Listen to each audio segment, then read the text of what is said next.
pour tenter Jésus de manière très subtile.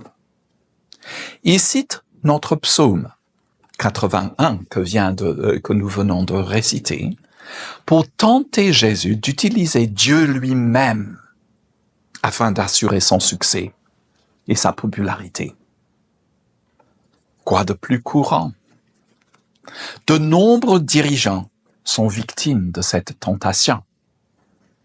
Nous avons tous entendu des politiciens et des théologiens affirmer que Dieu est de leur côté et à eux au cours d'une guerre ou d'un conflit.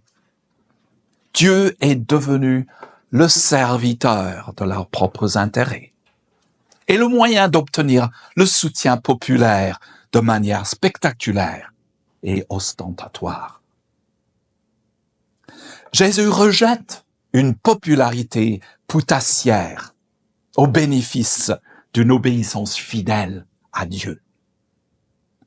Il accomplira des miracles en son temps et à sa manière.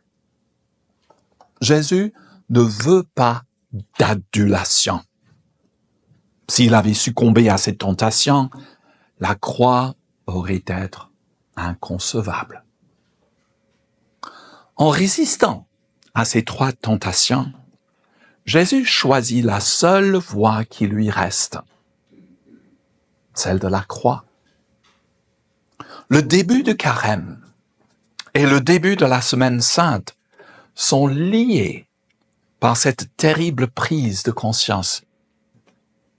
Les pouvoirs corrompus que nous voyons à l'œuvre dans notre propre monde n'ont d'autre choix que de crucifier ceux qui résistent à leur autorité. Les tentations au début du ministère de Jésus nous montrent exactement qui il est. Celui qui a faim avec son peuple. Celui qui triomphe par l'amour, malgré la douleur.